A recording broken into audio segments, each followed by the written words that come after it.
안녕하세요, 여러분. 반갑습니다. 저는 이곳 보시는 바와 같이 공동체주택 여백에 살고 있는 주민 김수동이라고 합니다. 그럼 제가 간단하게 제가 살고 있는 집 공동체주택 여백에 대해서 말씀드리도록 하겠습니다.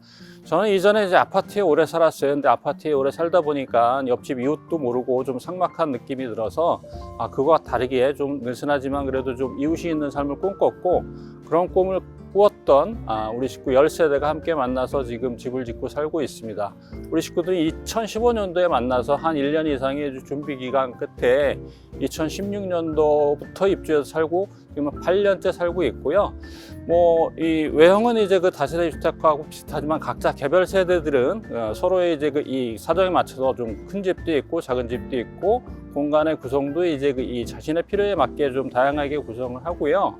그다음에 작지만 또 공유 공간도 있어서 이 서로가 어쩌다 한 번씩 쓰는 공간, 손님을 맞이할 때나 모임을 할 때 이제 다용도로 활용을 하고 있고, 또 집 앞에는 작지만 텃밭도 있어서 마당도 가꾸고 텃밭도 하고, 이런 이 이웃과 함께 다양한 삶을 공유하면서 살고 있습니다. 요즘 고령화 사회, 이제 사회적 고립을 많이 얘기를 하는데, 이렇게 가족도 하기 힘든 좀 친한 이웃으로서 이 노년을 바라보는 이제 그런 이웃이 있는 삶을 지향하면서 만났고요. 오늘 이제 이런 가족 다양성에 대해서도 이제 많은 이야기를 나눌 텐데, 그 자세한 이야기는 이후 토크쇼에서 충분히 많은 이야기들을 함께 더 나누도록 하겠습니다. 네, 감사합니다.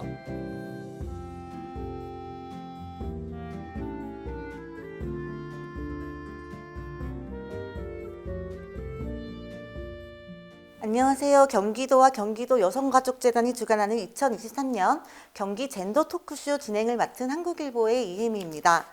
올해도 차별과 폭력 없는 평등사회를 만들기 위해 바쁘게 달려온 경기도와 경기도 여성가족재단에서 한 해를 돌아보며 젠더 이슈에 대해 진솔하게 이야기해보는 시간을 마련했습니다.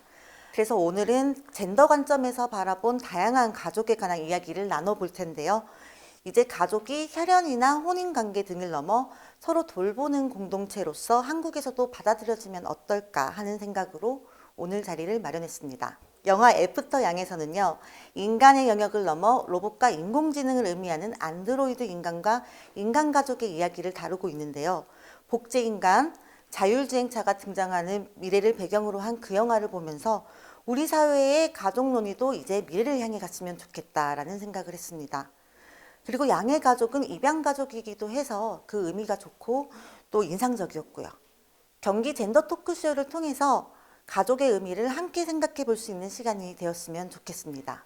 그리고 오늘 함께 이야기 나눌 분들 소개해 드리겠습니다. 이 주제에 빠질 수 없는 분들이시죠. 서세롬 프로듀서님, 김수동 탄탄주택 협동조합 이사장님 모셨습니다. 네, 안녕하세요. 안녕하세요. 저는 다큐멘터리 기억의 전쟁의 프로듀서이자 현재는 몸과 마음의 건강한 연결을 위한 자기돌봄 서비스인 세롬케어웍스라는 이름의 브랜드를 운영하고 있는 서세롬입니다.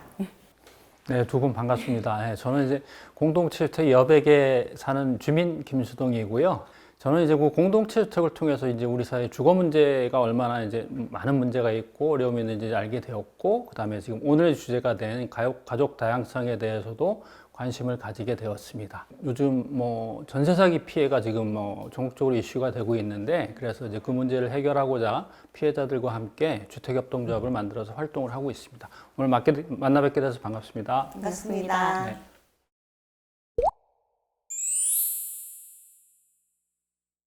네, 두 분과 함께 다양한 가족에 대해 이야기 나눠볼 이 시간, 특별히 공동체 주택 여백을 소개하는 영상으로 문을 열었습니다.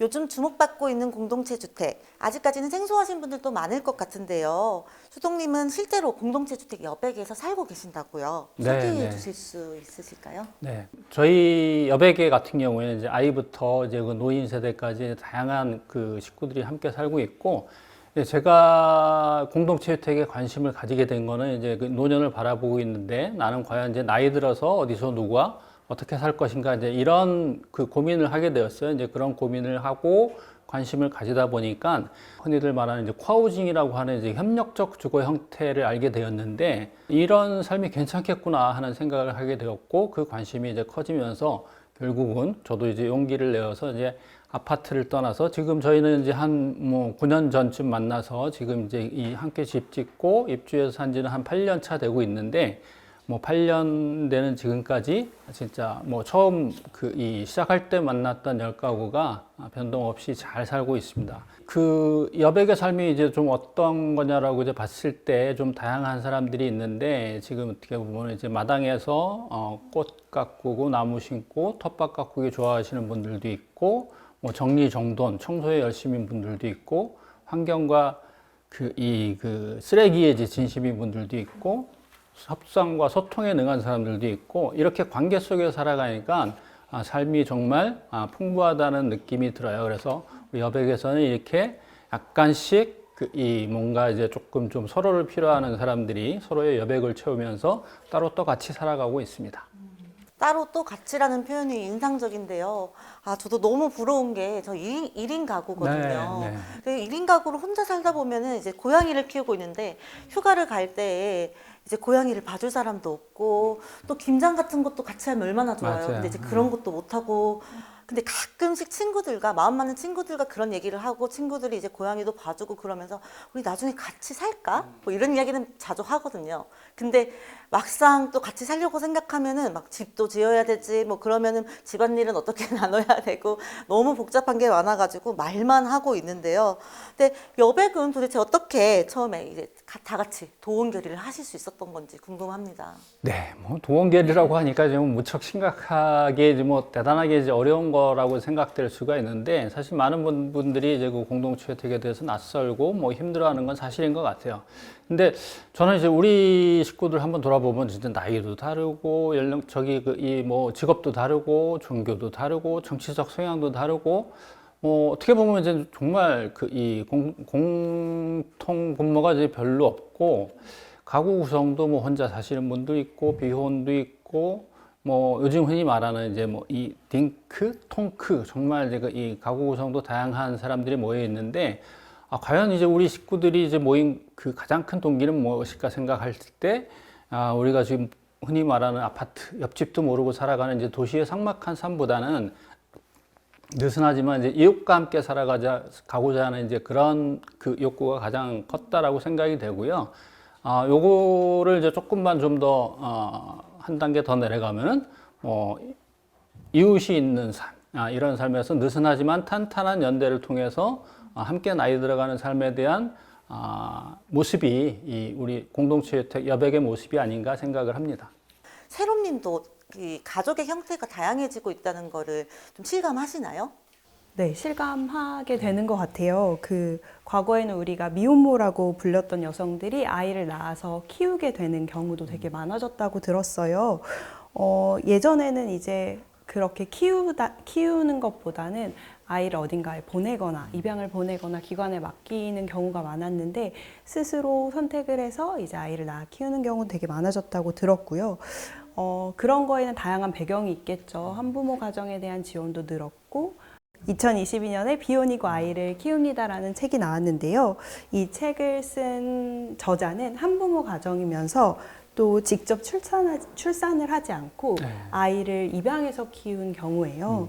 그래서 이제 두 아이를 키우면서 저자가 또 워킹맘이기도 해서 어머니와 함께 살면서 가족을 이제 딸을 입양해서 이제 아이를 키우는 그런 내용인데요. 저도 그 책 네. 봤어요. 그 책 보셨어요? 네. 용기 있는 모습 인상적이었습니다. 네. 저도 제 얘기를 덧붙여 보자면은 저는 어렸을 때 한부모 가정에서 자랐는데요. 저희 엄마가 워킹맘이자 싱글맘이셨는데 그러다 보니까 사실 저는 자라면서 꼭 집에는 아빠가 있고 엄마가 있고 뭐 이제 4인 가족이 있고 이런 상상을 별로 안 하고 살았던 것 같아요.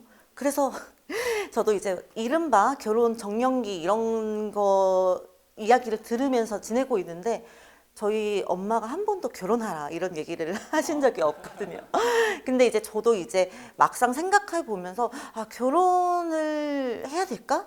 아니면은 결혼하지 않아도 아기를 낳거나 혹은 입양을 해서 또 내가 원하는 그런 형태의 가족을 꾸려서 사랑을 이제 베풀고 받으면서 살 수 있지 않을까 이런 고민들을 요새 맨날 하고 있어서 이런 이야기를 들으니까 너무 반갑네요.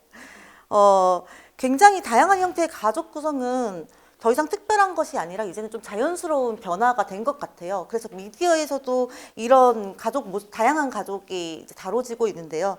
최근 주말 드라마 중에서는 제목이 한 번 다녀왔습니다입니다. 재밌네요. 네. 한 번 정말 다녀온 주인공 사남매가 전부 이제 이혼이나 파혼을 하면서 한 번 다녀온 이야기들을 다루는데요. 이제 부모는 당연히 이제 부모 세대들은 가족이 우선이고 자식은 개인이 우선이고 이런 이야기들을 중심으로 이혼이라는 소재를 통해서 세대 간의 인식 차이를 보여주는데요. 그 속에서도 젊은 세대가 각자의 행복을 자율적으로 찾아가는 그런 모습을 그리고 있습니다. 혹시 두 분께서도 기억에 남는 가족 이야기 다룬 콘텐츠 혹시 소개해 주실 수 있으실까요? 최근에 재밌게 봤던 드라마인데요. 남남이라는 드라마가 있어요. 여기에 이제 되게 재밌는 그 가족 구성원이 나오는데 엄마. 네, 엄마가 굉장히 철이 없어요. 딸이 오히려 엄마를 보살피는 그런 관계인데요. 싱글맘으로 아이를 낳아서 이제 키운 엄마와 딸의 이제 우당탕탕 스토리인데요. 근데 서로가 이제 정말 혈연으로 묶였기 때문에 어찌할 수 없지만 결국에는 서로 가장 든든한 존재가 되어주는 이 드라마가 굉장히 재밌었어요. 어떻게 보면 그 가족은 핏줄로 이어지기도 하지만 사랑이라는 감정으로 이제 끈끈하게 묶이는 게 아닌가 이런 메시지를 주기도 하는 것 같거든요. 이 가족은 정말 이 드라마와 예능에 참 마르지 않는 소재라는 생각이 들어요. 오늘 좀 설명드리고 싶은 거는 이제 일본의 많이들 아실 거예요. 이제 고레이타 히로카즈가 만든 어느 가족.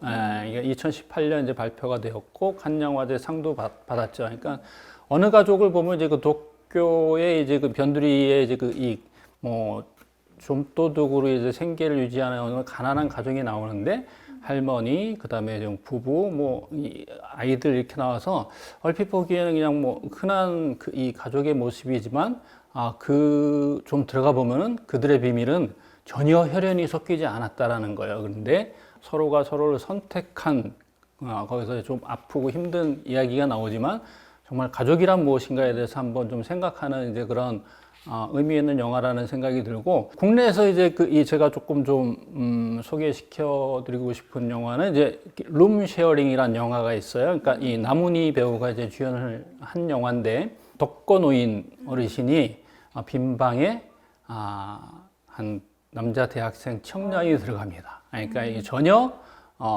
서로를 몰랐던 그 노인 세대와 이제 청년이 한 집살이를 하는 에피소드가 이런 펼쳐지면서 이제 그 친밀한 관계로 발전을 하는 건데, 이 룸쉐어링의 소재는 한 지붕 세대 공감이라는 이제 그 서울시에서 하는 이제 주거 공유 사업이 있어요. 그러니까 빈 방을 가진 노인 세대가 빈 방을 이제 주거에 어려움을 겪고 있는 이제 이 청년들에게 저렴하게 이제 사용하게 해주면서 서로가 이제 조금 친밀한 관계를 형성해가는 이런 사업인데, 가족을 넘어서 어쨌든 주거를 매개로 공간을 공유하면서 이렇게 이 사회적 연대를 형성하는 이 또한 이제 나름대로 의미 있는 사례가 아닌가 싶어서 저는 오늘 소개를 좀 해봅니다.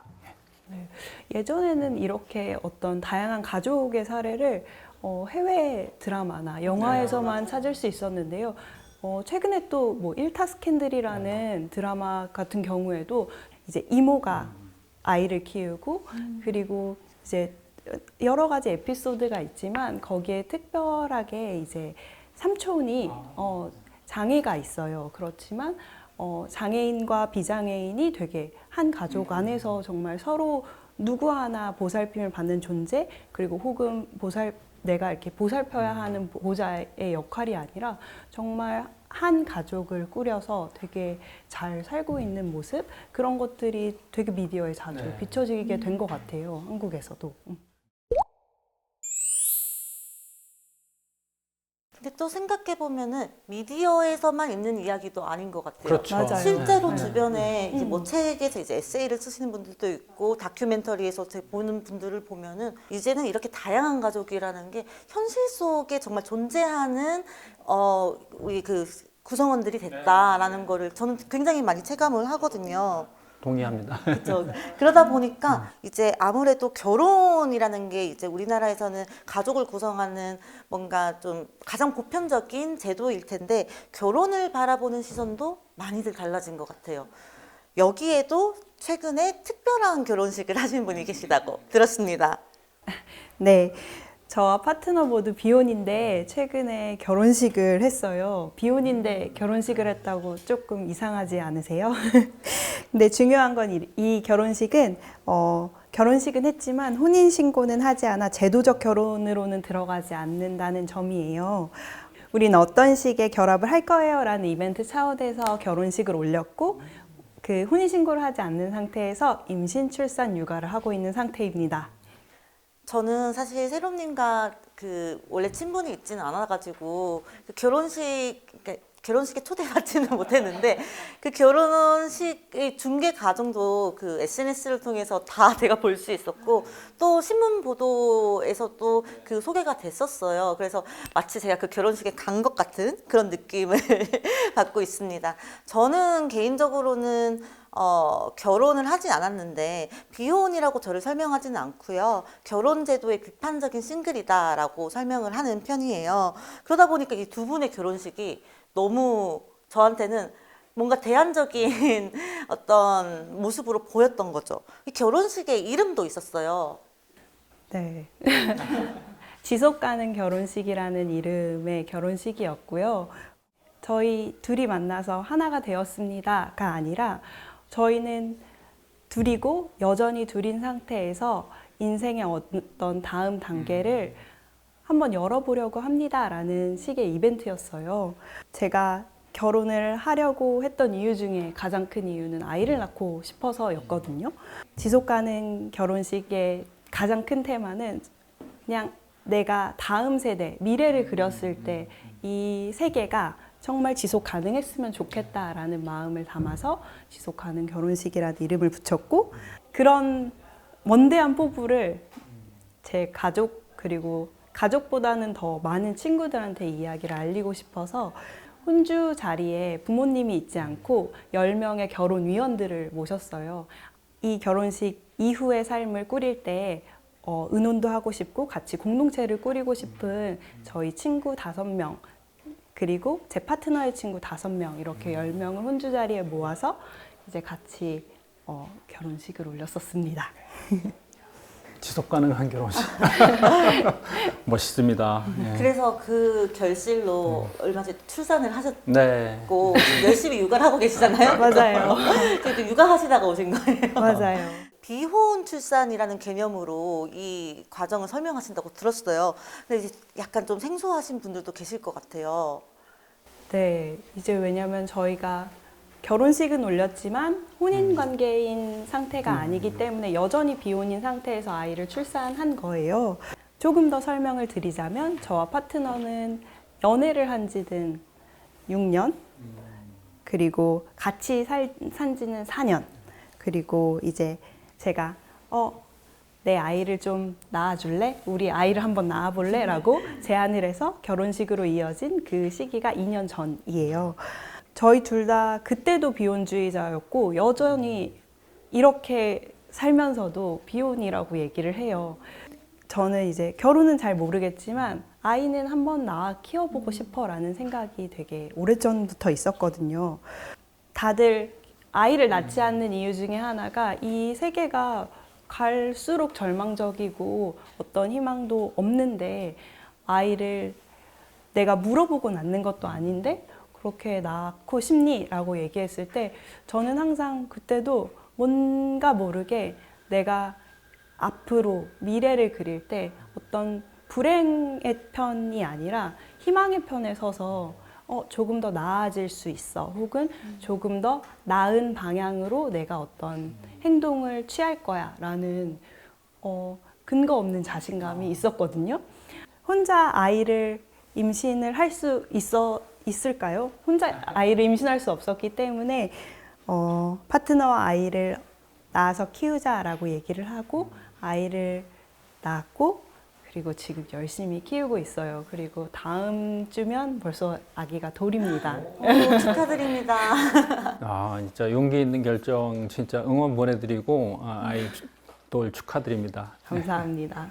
그 생명의 탄생을 너무 축하하지만 동시에 이 제도라는 것이 너무 굳어져 있는 생각이어서 아, 나 결혼은 하지 않았지만 나와 내 파트너는 미래 세대라는 어떤 우리 아이를 낳을 거야 결정하시고 그걸 실행하실 때 너무 많은 어려움이 있었을 것 같아요.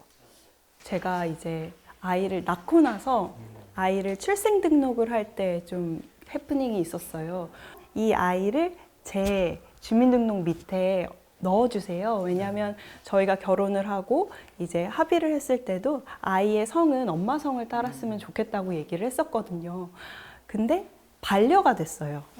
왜냐하면 여전히 이제 저와 파트너 사이는 법적으로 혼인 관계가 아니기 때문에 아빠가 명확하게 있는 상태에서 아이를 낳았을 때 이제 호적에 제 호적에 올릴 수 없게 되어 있더라고요. 그래서 이제 주민센터 직원분이랑 한참을 골똘히 얘기를 하다가 이 행정적인 어려움이 간소화되려면 출생증명서에 아버지 이름을 빼고 오세요 라고 얘기를 했어요. 그래서 그때 이제 출생 등록을 하러 아이 아빠인 저희 파트너도 같이 갔었는데 이제 울면서 다시 병원에 연락을 해가지고 출생증명서에 이제 아버지 이름을 빼고 출생 등록 자체는 그 혼외자, 그러니까 혼인을 하지 않은 상태에서 아이를 낳았기 때문에 혼외자와 그리고 부를 모름이라고 표시를 해야지 제 주민등록에 올라가게 되었던 거예요. 아이를 낳아 키우기 전까지는 이런 어려움이 있을지 몰랐는데 처음 겪게 되는 약간의 해프닝, 어려움 같은 거였어요. 진짜 고생이 많으셨네요. 네. 그리고 저는 조산원에서 자연주의 출산을 했는데요. 그 만약에 대학병원이나 산부인과에서 아이를 낳았다면 그 출산할 때 응급 상황이 생겨서 수술을 할 경우에는 저의 파트너가 제 그 보호자가 될 수 없었거든요. 그런 식으로 저는 계속 다른 방식의 대안을 항상 마련해 놓고 어떤 거를 했어야 됐어요. 혼인이나 혈연관계는 아니지만 상호 돌봄을 약속한 생활 동반자에게도 혼인에 준하는 법적 권리와 의무를 부여하는 생활 동반자법이 있었으면 저희가 동반자로 묶이지 않았을까, 그런 게 좀 아쉽기도 했었어요. 그 세로님의 결혼을 보고 특히 청년 세대가 많은 관심을 보였어요. 요즘 청년 세대가 비혼 출산에 대해서 관심을 갖는 이유는 저도 관심을 가지기도 하는데요. 제 생각에는 아마 기존의 결혼 제도 말고 다른 형태의 가족 구성을 스스로 설계하는 그런 용기에 감탄하는 게 아닐까 저는 생각해 봅니다. 근데 세롬님은 파트너가 있는 상태에서 비혼 출산을 선택하셨지만은 파트너 없이 비혼 출산을 선택하시는 분들도 계세요.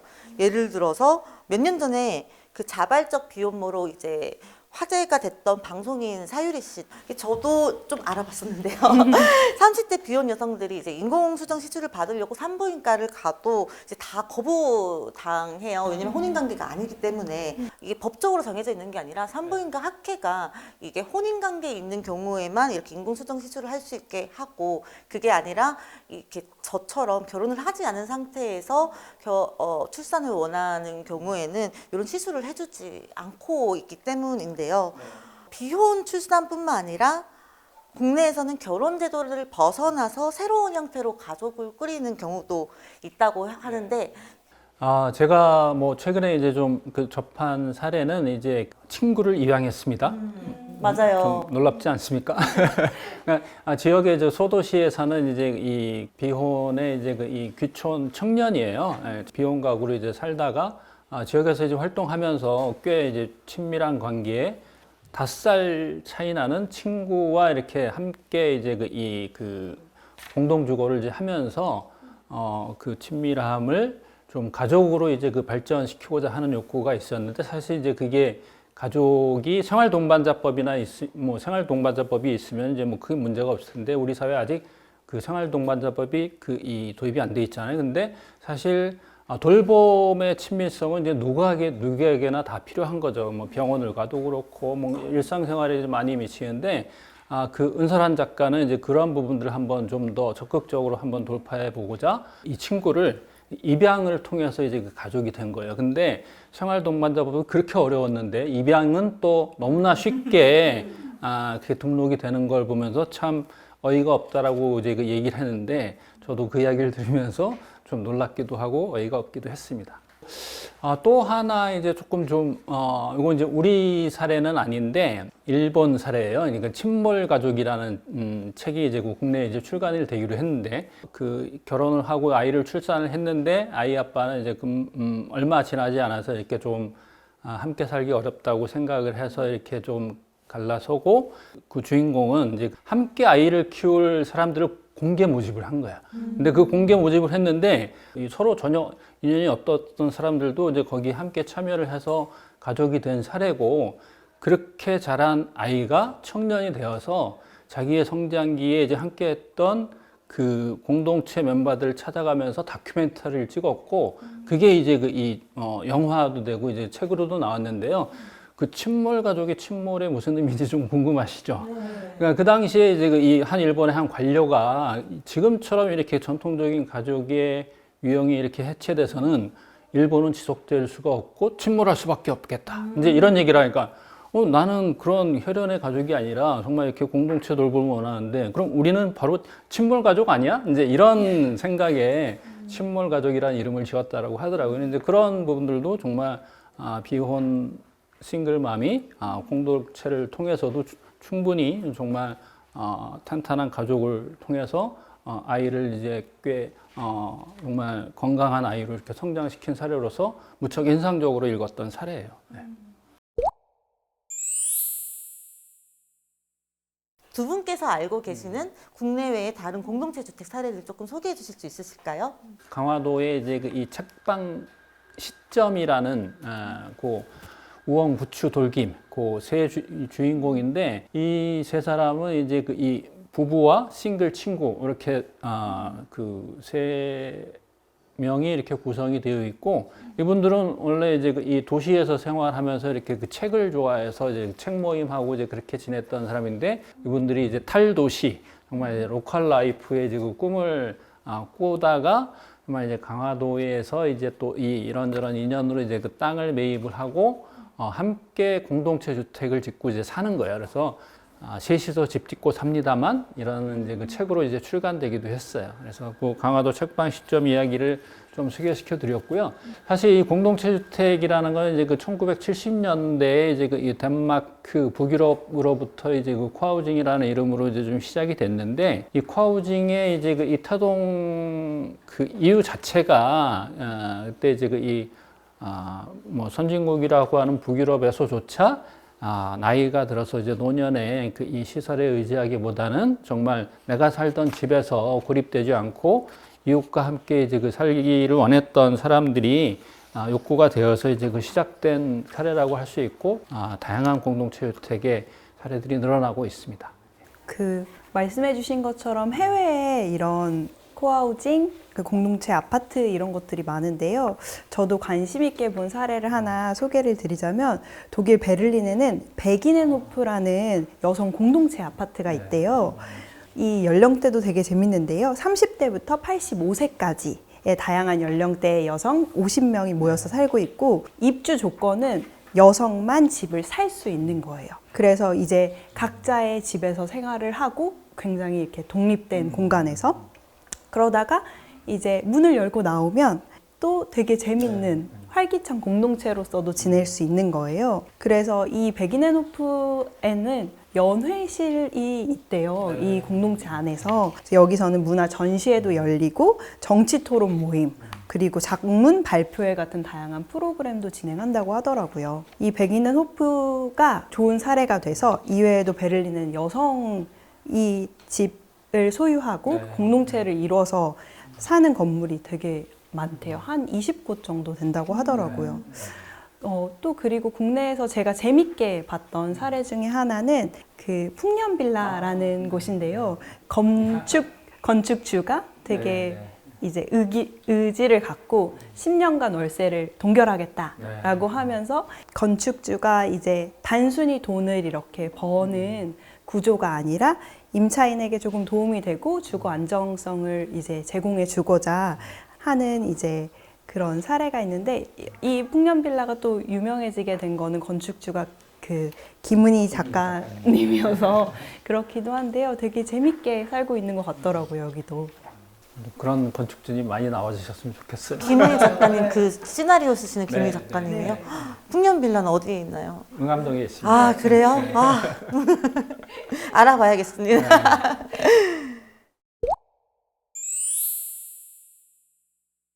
다양한 형태의 가족과 생활동반 가구가 증가하는 이 시점에서 정책 이야기를 빼놓을 수 없을 것 같아요. 오늘 정책 이야기에는 에이징 솔로를 쓰신 김희경 전 여성가족부 차관님이 함께 해주실 예정이에요. 자리에 함께 해주시진 못했지만 영상으로 메시지 보내주셨는데요. 함께 보실까요?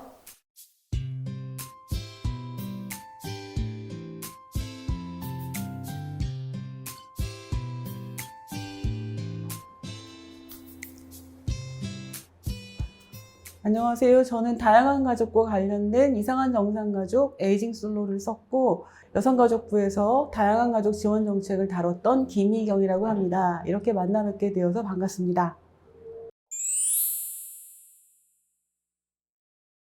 우리가 다양한 형태의 가족을 지원하는 정책에 대해서 이야기하기에 앞서서 법적인 결혼을 하지 않은 사람들, 즉 1인 가구에 대한 생각의 전환이 필요하다고 봅니다. 법적인 결혼을 하지 않은 1인 가구들은 단지 그 결혼이라는 제도를 선택하지 않은 것이지 혼자 산다고 해서 관계나 친밀성, 사랑에 대한 욕구 같은 것이 없는 건 아니거든요. 그래서 다른 제도에 대한 좀 적극적인 상상이 필요하다고 생각합니다. 제 책에서 소개한 사례를 하나 말씀드리겠습니다. 그 공동체 주택처럼 함께 살지는 않지만 한 마을에서 느슨한 공동체를 이루어 살아가고 계시는 비혼 여성들이 계세요. 전라북도 전주에 있는 비혼들의 비행, 즉 줄여서 비비라고 부르는 모임인데요. 이분들은 같은 마을에서 지금 20년이 넘게 그렇게 느슨한 공동체를 이루어서 살아가고 계세요. 그 중에 23분은 그 같은 공공임대 아파트에서 함께 살고 계신데요. 이거 내 친구가 앞동에도 있고 그리고 아파트 같은 라인도 살고 있는 거예요. 그래서 함께 뭐 식사를 같이 하기도 하고 함께 산책하기도 하고 뭐 공부를 함께 하기도 하고, 그리고 아픈 사람이 있으면 같은 라인에 있는 친구가 119보다 더 빨리 출동하기도 한다고 해요. 그리고 아파트 바로 앞에 협동조합 사무실도 운영하고 있는데 거기에 이 회원들이 같이 모여서 같이 공부도 하고 부모 돌봄이나 노후 준비 같은 관심사를 함께 나누면서 같이 해결책을 고민하는 그런 모임들도 운영하고 있어요. 제가 전국의 북토크를 다니면서 비비 이야기를 자주 들려드리는데 그 얘기를 들으실 때마다 그 북토크에 오신 분들이 우리 지역에도 그렇게 좀 느슨하게 연결된 모임, 공동체이지만 그렇게까지 구속적이지 않은 그런 공동체 모임이 우리 마을에도 있으면 좋겠다, 그런 말씀들을 많이 하셨어요. 특히 요즘 20대는 그 전통적 형태를 벗어난 가족 개념에 대해서 굉장히 긍정적인 인식을 갖고 있다는 것을 조사를 통해서도 확인할 수가 있었습니다. 삶의 방식과 가족 가치관에 대한 연령별 실태 조사 결과만 봐도 요즘의 20대는 비혼 동거라던가 그 비혼 독신 같은 삶의 형태에 대해서 이전에 비해서 굉장히 긍정적인 인식을 가지고 있다는 것을 확인할 수가 있었습니다. 특히 2015년과 비교를 해보면 이전에 비해서 상당히 인식이 눈에 띄게 변화한 것을 볼 수가 있었습니다. 그래서 이렇게 차세대 인식이 변화하는 것에 맞추어서 법과 제도도 함께 좀 바뀌어야 할 필요가 있는 거예요. 그런데 정부가 1인 가구 대책을 논의할 때 보면 1인 가구가 늘어나면 곧 고독사가 증가한다. 또 1인 가구가 늘어나면 곧 고립되는 사람이 늘어날 것이다. 라는 전제를 깔고 논의를 하고 있는데 저는 이거는 좀 지나친 일반화이고 좀 문제라고 생각합니다. 왜냐하면 그렇게 자꾸 위기만 강조하다 보니까 1인 가구 지원이 마치 취약계층 지원처럼 논의되고 있는데요. 사실 취약한 사람은 1인 가구에서도 발생할 수 있고 2인 가구나 3인 가구 이렇게 다인 가구에서도 발생할 수 있는 거잖아요. 심지어 2022년 통계청 조사를 보면 우리 사회에서 그 전체 가구 중에 1인 가구가 차지하는 비율이 34.5%를 넘어섰습니다. 이 말은 지금 부부와 자녀로 구성된 그 다인 가구보다 혼자 사는 1인 가구의 형태를 선택한 사람들의 비율이 우리 사회에서 가장 많다는 거예요. 이렇게 전체 가구의 3분의 1을 넘을 정도로 굉장히 흔한 삶의 유형이 여전히 취약계층, 또 그 비정상, 비주류, 소수처럼 논의되고 있는 게 문제라고 할 수가 있습니다. 그리고 이미 2021년에 우리 사회에서 가족이 아닌 사람, 즉 남과 함께 살아가는 비친족 가구원이 벌써 100만 명을 넘어섰습니다. 결혼하지 않았고 법적인 가족도 아니지만 생계와 돌봄을 함께 하면서 서로에게 가장 긴밀한 사이인 사람들이 이미 그렇게 많다는 뜻이죠. 그런데 제도는 여전히 법적인 가족에만 초점을 맞추고 있어서 그 테두리 바깥에 있는 사람들의 권리를 박탈하는 경우가 상당히 많습니다. 새로운 유형의 가족을 보호하기 위한 입법 움직임이 나타나고 있기는 한데 아직까지는 조금 제자리 걸음이라고 할 수가 있습니다. 우선 법적 가족에게만 배타적 권리를 부여하는 현행 가족제도가 좀 바뀌어야 할 필요가 있습니다. 현행 그 민법이나 건강가정기본법을 보면 가족을 혈연 위주로 굉장히 협소하게 규정하고 있거든요. 그래서 이러한 법들에 따르면 예컨대 위탁가정에서 그 위탁 부모와 아이가 서로를 가족처럼 생각하고 살아도 이 법에 따르면은 가족이 아닙니다. 또는 동거 상태로 아주 오래 살아온 그런 커플도 이러한 법들에 따르면 가족이 아니에요. 그래서 정상가족을 벗어나서 다양한 방식으로 살아가는 사람들에 대한 차별의 근거가 되는 이러한 법이 좀 우선 바뀌어야 할 필요가 있습니다. 지금 국회에 생활동반자법이 발의가 되어 있지만 논의가 좀 지지부진한데요. 이 생활동반자법은 가족이라는 관계에 포섭되지 않고서 함께 살아가는 사람들에게 꼭 필요한 법이라서 이러한 법이 좀 만들어져야 될 필요가 있고요.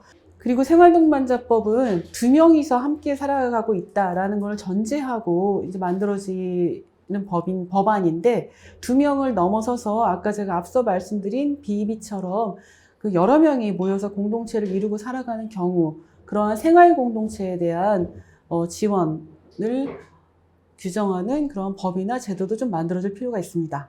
그리고 제가 시급하다고 생각하는 것은 돌봄과 관련된 제도입니다. 지금의 돌봄은 우리 사회는 지금까지 너무 돌봄을 가족이 해야 하는 일로 가족 안에 국한시켜 놓고 바라봐왔던 세월이 너무 길었습니다. 그런데 지금 그 기존의 표준적인 형태의 가족을 구성하지 않는 사람들이 늘어나고 있기 때문에 이러한 돌봄을 가족 바깥으로 꺼내고 그리고 가족이 아닌 사람도 서로 돌보고 살아갈 수 있도록 하는 그런 제도적인 지원들이 좀 시급하게 마련되어야 한다고 생각합니다. 예를 들면 우리나라는 가족 돌봄 휴가를 오로지 그 법적 가족을 위해서만 쓸 수가 있잖아요. 그런데 유럽의 많은 나라들 그리고 미국의 많은 주에서는 돌봄 휴가를 법적인 가족이 아니라 내가 가족처럼 긴밀하게 여기는 남을 위해서도 돌봄 휴가를 쓸 수가 있습니다. 그리고 또 내가 건강돌봄 대리인이 되어서 내 친구의 연명의료 결정에도 같이 참여할 수가 있습니다. 우리나라에서는 오로지 직계가족에게만 한정된 제도인데 말이죠. 이렇게 가족이 돌보는 게 아니라 돌보는 사람이 가족일 수 있는 그러한 제도적인 변화가 필요하다고 생각합니다. 그리고 그 캐나다나 호주 같은 나라는 돌봄을 함께하는 관계도 가족처럼 가족과 다르지 않게 법으로 인정을 해주거든요. 그래서 우리 사회에서도 미래를 생각하면 그러한 관계를 제도 안으로 좀 포용할 수 있는 적극적인 상상이 필요하다고 생각합니다. 이미 현실에서는 그 표준적인 가족의 형태를 벗어나서 다양한 방식으로 살아가고 있는 사람들이 늘어나고 있습니다. 그런데 법과 제도가 표준만 강요해서 그런 사람들에 대한 차별의 근거로 작동하는 일이 있어서는 안 되겠죠. 그래서 현실의 변화와 발맞추어서 법과 제도도 함께 변화해서 다양한 사람들이 서로 함께 어울려 살 수 있는 그런 사회가 되도록 기여할 수 있으면 좋겠습니다. 이렇게 영상으로 보니까 더 특별하게 느껴지는데요.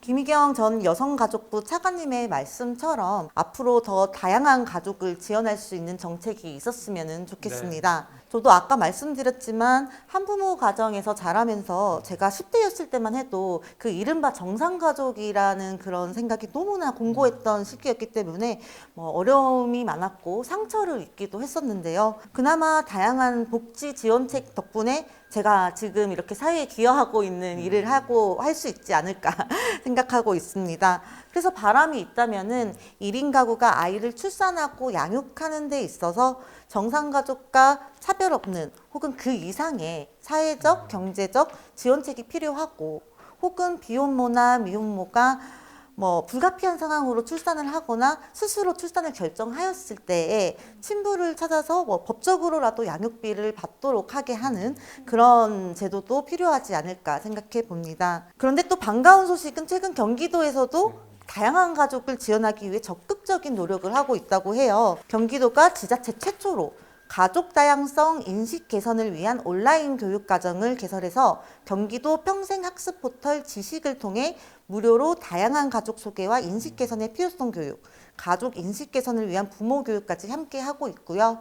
다양한 가족이 함께하고 가족 구성원 모두가 존중받는 경기를 비전으로 하여 모든 가족의 생활 여건 보장과 가족 다양성을 고려한 돌봄 지원 등 여러 핵심 정책을 추진하고 있습니다. 또한 다양한 가족의 경제적 자립을 돕기 위한 양육비 지원, 양육 종합 서비스 제공, 취업 창업 지원 등의 사업을 적극 추진하고 있습니다.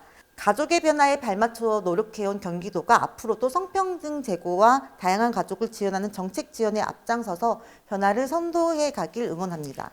오늘 두 분과 함께 가족의 다양성에 대해 함께 소통하고 고민하다 보니까 벌써 약속한 시간이 다 됐어요. 두 분 오늘 함께 하신 소감이 있으실까요?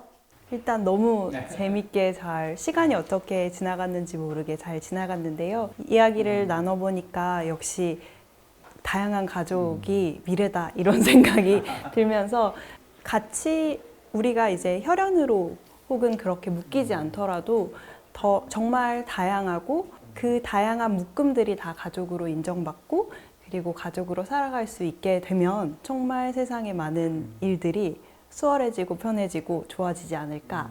그러면 우리가 생각하는 어떤 다양한 미래로 나아갈 수 있지 않을까 이런 생각이 들었습니다. 정말 최근 이제 이 가족 다양성 문제가 국가적으로 좀 쇠퇴하고 있는 것 같아서 안타까운 마음이 좀 들었는데 경기도에서 이렇게 의미 있는 자리를 열어주시고 이렇게 귀한 분들과 함께 이야기를 나눌 수 있어서 좋았고요. 소설가 이제 김혜진의 소설 딸에 대하여의 이야기인데 딸이 이제 어머니하고 이제 이 대화를 나누면서 절규했던 부분이에요. 그래서 가족이 뭔데? 딸이 묻습니다. 가족이 뭐냐고. 정말 힘이 되고 곁에 있고 그런 게 가족 아니냐. 그런데 왜 이건 가족이고 저건 가족이 아니냐고 이제 딸이 절규하는데 정말 오늘 우리의 이야기를 통해서 정말 가족이란 무엇이고 누가 나의 가족인가에 대해서 우리가 사회적으로 많은 논의를 하는 확대되는 그런 자리가 되었으면 하는 바람입니다. 정말 즐거웠습니다.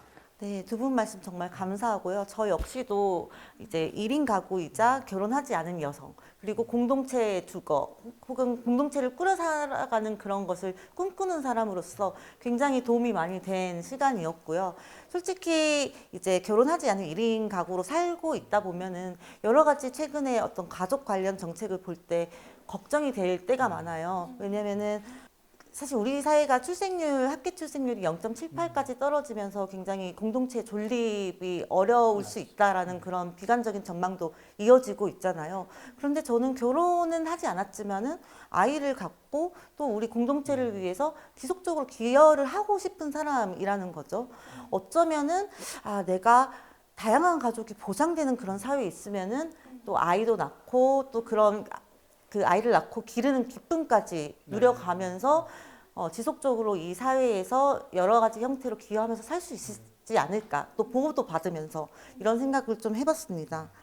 다양한 가족이 인정되는 사회를 만든다는 거는 어쩌면은 모든 국민이 가족의 형태와 상관없이 국가의 보호를 받을 수 있는 시스템을 만든다는 것 아닐까 하는 그런 생각이 들었어요.